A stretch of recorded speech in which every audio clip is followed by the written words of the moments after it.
Welcome back to Sledgehammer Horror, guys. I am Ken Sledge, and let's talk horror. Now, today I'm joined by the beautiful Janelle Schiecke. Janelle, how you doing today? I'm doing good. How about you? I am doing awesome. It is such an honor to have you here. But before we talk about why you're here, Janelle, I would like for the people that don't know you to get to know you a little bit.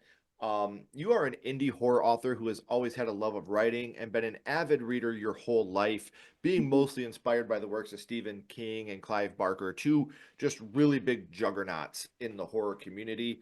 Um, that's what really gave you the power of captivating and spine-chilling stories. And before coming an author, you were a full-time freelance editor for trade magazines and books alike. So, what made you want to Mhm. get the push to become just a full-time author? Oh gosh. It took a while. I was doing the editing. I was editing for many years, and I was also in online advertising, so I was kind of juggling both. Um and I was honestly scared to write a book because it's a thing. I mean, it's a lot. It's a really big project. But I've always loved to write, and my family and friends always tell me, "Oh, you're such a great writer. You should try it out." So when self-publishing became more mainstream, I just bit the bullet and I'm like, I'm just gonna try it out, just see what happens. Well, I'm glad you did because I know that you take pride in, creating enjoyable characters and embellishing words. So, how many books have you written so far? So I've written two so far. My third one releases May 6th. Congratulations. You. And you guys don't have to go far to check out her work because I have her website and all her social media links right down in the description. So make sure you're following her on social media. So that way, like I said, May 6th is coming up right around the corner. That way, Mhm. you guys can become a part of that family as well. Now, before we talk about obviously the real reason you're here, I do got to make a quick announcement because this episode is extremely, extremely special to me because this is the 600th episode of my first horror movie, guys. So, 600 times I've been able to sit down in front of this camera and talk to an amazing guest about what got their life started in horror. And I still feel like the first episode every time. I still get the butterflies. I still get nervous. I still feel like, oh God, please don't stumble over your words and look like an idiot. So, I just do not. I want to say thank you so much for being episode number 600. This really is such a huge, huge honor for me, and for you to be here for episode number 600 is really, really awesome. No, you're welcome and congrats. And I'm so excited to celebrate this with you. Pretty awesome. It's and you know what? It's funny because we're gonna go back to one of my favorite horror movies and what I feel is probably the perfect closest to perfect horror movie that you can get. So, Mhm. Janelle, let's go back to the past and talk about what got you started in the horror genre, your first horror movie. And Janelle, your first horror movie was. A Nightmare on Elm Street. And just so we can clear it up, this is 1984, not the 2010 remake, correct? Yep. Okay, just wanted to, put Yeah, that out there since they both have the same damn name. Um, exactly. so do you remember about how old you were when you had seen Nightmare for the first time? I was about 8, I want to say, like 7 or What an 8. impressionable age for such a scary movie. Yeah, I blame my older brother, who I love very much. But I clearly remember, I actually have this in the afterword of my second book, Death Cult. I clearly remember him watching this movie with his friends hanging out. Yeah, I don't know where my parents were. It was the 80s. Who knows where our parents were, right? Yeah. Um, Yep. so I was hiding behind the recliner, and he's like, "Oh, Janelle, it's okay. You can look. It's not a crazy scene." And it was a scene where Johnny Depp was being sucked into the bed, and all the blood was straight to the ceiling. Yeah, he said, "Don't worry, Janelle, you got this. Come sit down, check it out." His older brothers do, yeah. Yep. Yep. And it's funny because I used to do the same stuff to my kid sister, and Yeah, yeah, I think it's kind of a rite of passage as an older brother to scare the hell out of his younger sister every now I and then. think So, so. um, talking about this movie, we know you watched it with your brother for the first time, and like I said, it Mhm. was probably quite impactful for you to be able to watch this with your older brother. And you started to touch on it a little bit. I'd like to talk about the scene that affected you the most. Mhm. Was it the Johnny Depp scene, the one that got you the most? And it's funny because when I watched it, we'll talk about this later too, but I did just watch it last night again. Yeah. And it was very different watching it as an adult, but as a kid, I had nightmares. At first, I couldn't sleep because I was scared Freddy was going to get me. And second of all, I was gonna, you know, I was thinking in my bed. And then third of all this blood was going to go up. So it was all these different things going on. Well, It especially when terrified you're me. at that age and you've never seen anything like this, it really does have that gut punch potential Yeah, because, we don't know that there's not that much blood in the human body. And for it to be done practically, it still holds up today. it's incredible. Like I said, I watched last night and I was so amazed. That scene is so well done. I mean, Hmm. the whole movie is so creative. The bathtub scene, I mean, it's just really it's incredible. Still holds up. Well, and it's funny because I've talked about this before, so repeat viewers of the podcast, Robert Englund as Freddy Krueger is on screen in this movie for less than 8 minutes. um, You're because the movie right. is so low budget, they couldn't afford to keep doing the makeup over and over again. So that's why you never see him kill anyone. You got Johnny Depp, he's pulled into waterbed. You don't see Freddy. You have the obvious Tina, when she's Yep. getting dragged up the wall. You don't see Freddy.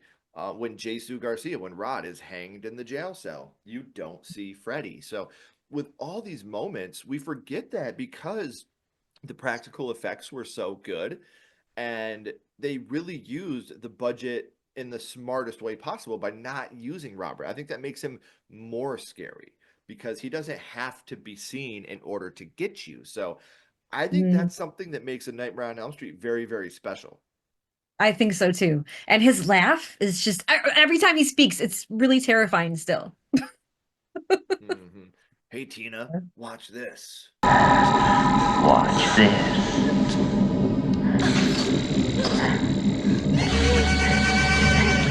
It's so good. Like, So good. so good how they do it. I've always said this to me is as close to a perfect horror movie as you can get if you Mhm. take out the bullshit ending of that stupid Freddy car and the ridiculous looking blow up down mom getting pulled through that window. Like if you take out that last couple minutes of garbage, this is the perfect horror movie. I think because it's is it a slasher? Sure. Is it a psychological thriller? Sure. Like you can really put any type of subgenre on this that you want to put on it. Mhm. And the brilliance of Wes Craven to reinvigorate the horror genre, because you had already had, yeah, Halloween, you had Friday the 13th, and he didn't want to recycle that slasher trope again. So he did something a little different, and it worked so well. Um, so we talked a little bit about what scene affected you the most, Mm, but what would you say? We know it's Johnny Depp's waterbed. That's kind of the big one. But if you had to yeah. pick a kill besides that one, what would the other kill that affected you the most be?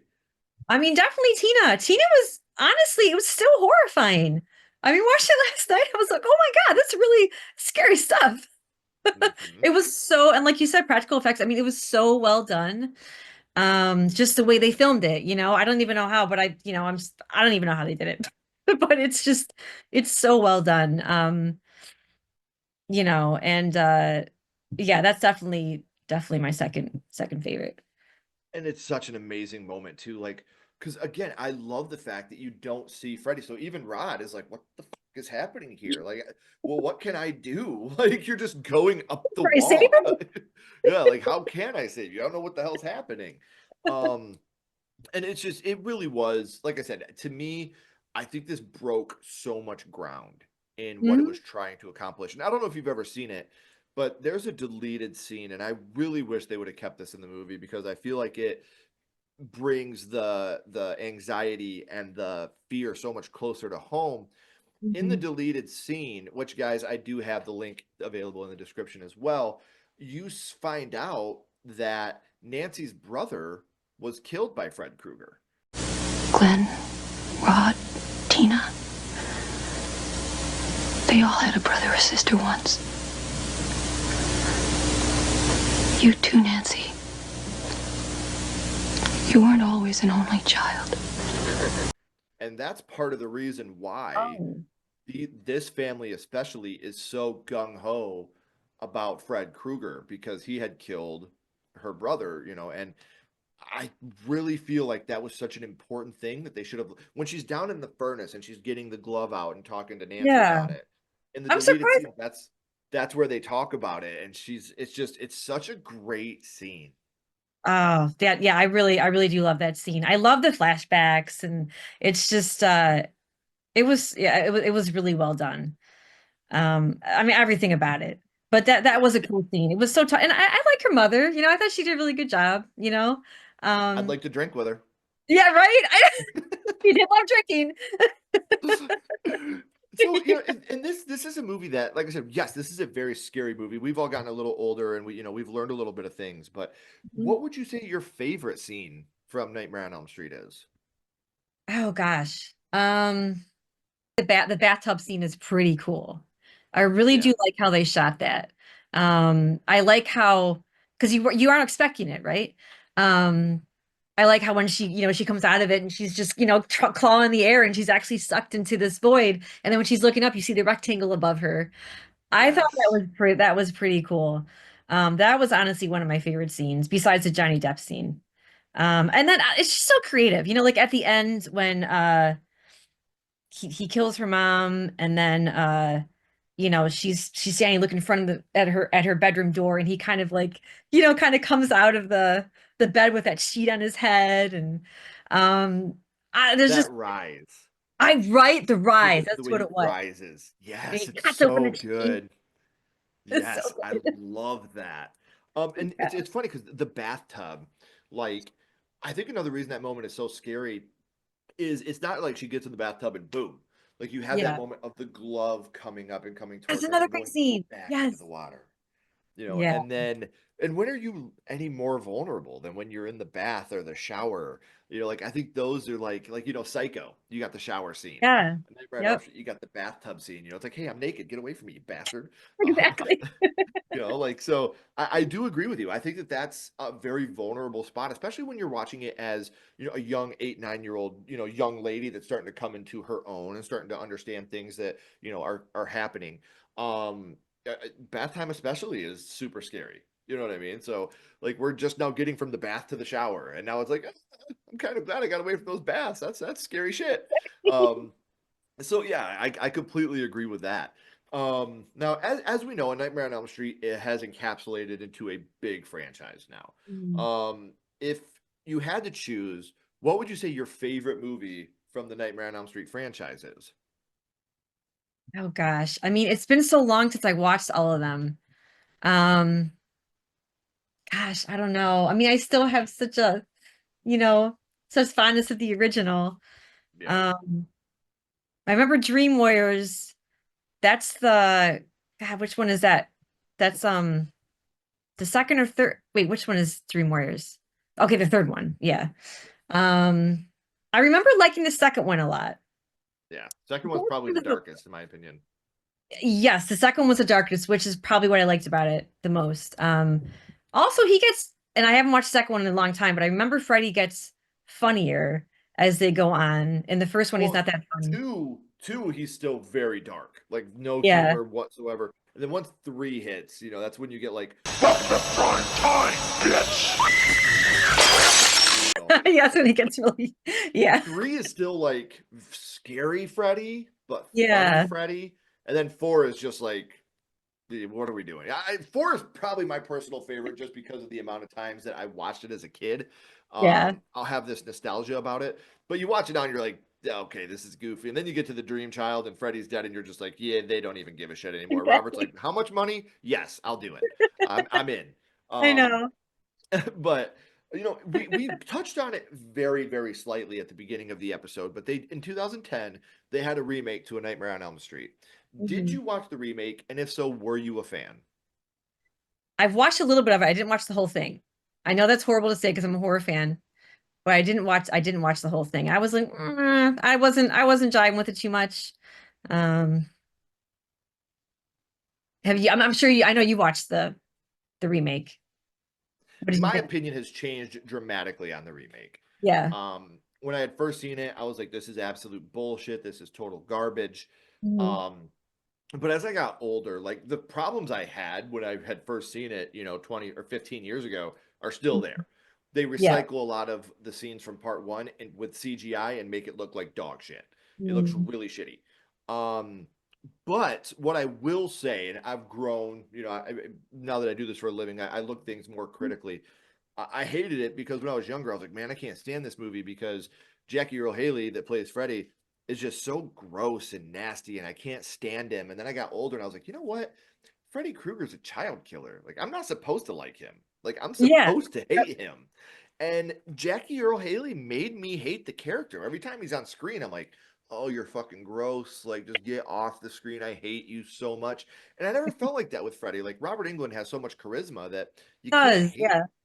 When I remember when like the Dream Child and Freddy's Dead came out, like he was on like Nickelodeon getting slimed, and he's like, "Oh, you're all my children now," getting slimed, and it's like that dude kills kids. Like you brought him on Nickelodeon to like get slimed. Like, so I think like obviously Robert Englund will always be Freddy Krueger, but Yeah. the problem with Robert is he just has so much charisma, you can't hate the guy. You Like can't. You really can't. Even when he's like slicing and dicing, doing his thing, you still like, oh, you're he's like, fine. yeah, You that know, kid, he's that kid probably deserved it. He probably was, talking back or threw a brick at his cat or something. I'm sure that kid had it coming. There's no way that guy would do anything wrong. right. But Yeah, then that's with like, Jackie Earle Haley, you're like, oh fuck, that kid was probably an angel, and this guy just ruined everything. Um, like I said, my opinion has changed. I respect the movie now. I still think the script is weak, but I think Jackie Earle Haley was so good as Freddy in that movie. Like I said, he played the part and he knew what he was doing. He knew the assignment and he did the assignment. yeah, And everybody hated him for it. And it's like you hated him because he made you hate a child killer. Like it's yeah, like weird that's to think about, but at the his same job. time, like I said, when we're watching Robert Englund as Freddy, there's certain times where you're like, come on, you can start killing some kids now, Freddy. Like, speed it up a little bit, buddy. Yeah. Um, so, Janelle, I've had an amazing time talking to you about your first horror movie, Nightmare on Elm Street. But real quick, I want to throw a little bit of a curveball at you. My little buddy Ghostface is here, and he has a question for you. Okay. What's your favorite scary movie, Janelle? What is your favorite horror movie of all time? I mean, of all time, I know I should have written this down too. Like, I have so many favorite horror movies. Oh my gosh. Um, gosh. I mean, Jaws is really up there. Jaws is so good. Um, I'd have to say, God, I mean, I don't know. I would say Elm Street and Jaws are kind of both up there. Um, Jaws is a very special movie. it's so well done. It's so well done. It's horror, but it's I don't know. It's just it's got so much, I mean, Amazing. there's so much, I mean, the opening scene in Jaws is still, in my opinion, one of the very scariest opening scenes in any movie. I Yeah. mean, hands down, you know. It rivals Scream to me as one of the It really best horror does openings of because all time. yes. Well, and what I love about this is how closely connected to me I put Jaws and Nightmare. Because Yeah. same thing, Bruce the Shark is on screen for less than 8 minutes in Jaws. You don't see him, and I think that adds to the anxiety. It adds to your stress level, and that's what they play on. It's the image of there's nothing scarier than what happens in my mind. There's nothing No. scarier than what I can imagine. And they really they swung for the fences with both these movies. I've said numerous times, the only two movies you cannot remake are Back to the Future and Jaws. Those are the only Yeah. two You're you can't absolutely touch right. them. And you know Like what? those They're so good. And now that I think about it, I'm sorry, I gotta throw. Actually, I love Jaws, and I know I'm mixing up now. No, you're fine, please. I love it. Saw though is my all-time favorite. I have to say Saw is my all-time favorite. I have to say. I do love Jaws, but Saw, when Saw came out, um, and I know I've said this in another interview, someone asked what my favorite movie was, and it was Saw. Yeah. But Saw, I had like it just had came out in the early 2000s and 2004. 2004, and it just completely changed the horror genre. Completely. Yeah. Oh yeah. I still think that I'll if I could go back and relive one movie moment, it would be watching the ending of Saw opening night in that theater and the whole crowd just going when John Kramer stood up in the middle of that room. Like we were all just like, what is I mean, like I got little emo goosebumps right now just Oh, talking that's about that so scene. Like it's the only time I've ever gotten anywhere close to that. Have you seen the movie Hereditary? Oh my God. Okay, so I know everyone loves or hates that movie. Um, I think it's so well done. I've only watched it once because it's so incredibly dark, but I love it though. I think it's so well done. Anyway, We didn't get spoiled on it. We were there opening night. We got early access to see it, and so the pole scene happened, and I was like, "What oh the my fuck God. just Yeah. happened? Like, did that really just happen?" Yeah, that Um, I couldn't believe it. I was in shock. that was Um, so unexpected. That was kind of like so we were talking about on who was I talking to? I was talking to someone about the most unexpected moments. It was kind of like when evil lurks. You've seen that? the Um, dog, yeah, yep, the dog. I was like, yes, and it's yeah, amazing because we go back and like we watch these things now. And I also think moments like Scream, when we find out that Billy's one of the killers, because we just watched that guy die upstairs. We watched him get stabbed to death upstairs, then he comes downstairs, we all go a little mad sometimes. And then Final Destination, when the girl walks out and gets hit by that bus. Like when that happened for the first time, we were all like, "Oh, damn!" Like, holy shit! But you right? go back and watch them, and you forget like how impactful those moments were the first time you seen it. Like when Evil lurks, we were sitting there like, "There's, it's gonna happen. And then Right. bam, he I gets there. know, You're and just you like, was like, oh my God, because they were just both sitting there, and you're like, but then you're like, they can't go there. Are they gonna go there? right. Yeah, that one was, and then the way he's dragging her around, like, Oh oh, it's God, so gnarly, but it's I know. so good, like so damn good. Um, And when Evil Lurks, I think is what I love so much about that movie is even my friends that cannot watch movies with subtitles loved When Evil Lurks. They're like, Yeah. you don't have to read everything. A lot of it you can just understand, Hmm. when they're going through it, and the ending with the throat. I was just like, oh, stop, please, please I knock it know. off. I can't do this. I don't give a shit about your apple ice cream. Like, please just stop it right now. Um, so, oh no, my mic. Oh So, no. Janelle, I've had an amazing time, like I said, talking to you about your first horror movie, your favorite horror movie, all the amazing things that you've written, which you guys can follow by clicking the links in the description below. But before I let you go, we always go back to the same question. We're going to bounce back to A Nightmare on Elm Street. And what we're Mhm. going to do is rank this movie on a skull count.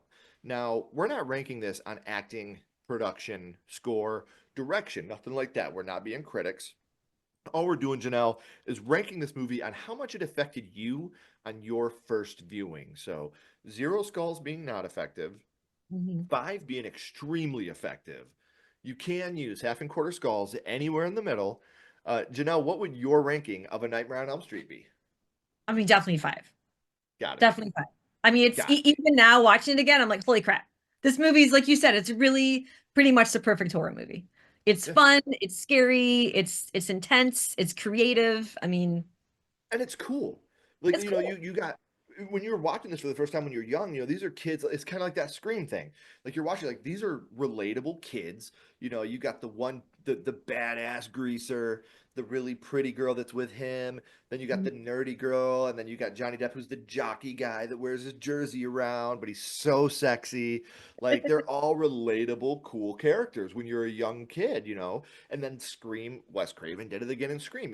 I hate saying hip because I feel like I'm geriatric when I say that, but these movies, when they come out, they're hip. They're They cool. Like are. you Yep. relate especially when you're, preteen to teenager. You're like, yeah, this is the type of people I would hang out with. This is who I would jive with. So, um, I know I said it at the beginning, guys, and just a second ago, but I implore you, please check out Janelle's website.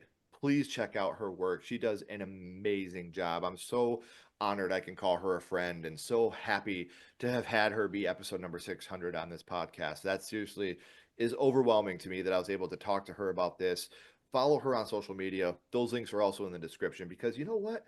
The new book comes out May 6th, but there's going to be a lot more after that. It's the new book, not the last book. So she's going to have plenty more after that, and you're going to want to stay involved in those. So, Janelle, please don't go anywhere. I have a couple more questions for you. Mhm. Um, Everyone else, holy shit. I cannot thank you enough for being here every episode. 600 episodes of my first horror movie. You watch our reviews, you watch our Didn't See That Coming, our versus our live streams. Thank you. This means so much to Ashley and I, and it's overwhelming to say the least. So thank you guys so much for all your continued support. If you haven't already, please like, comment, and subscribe. It does help build the channel more than you know. And follow Sledgehammer Horror on social media. Those links are in the description as well. But until next time, keep talking horror, stay what you are, and we'll see you guys soon.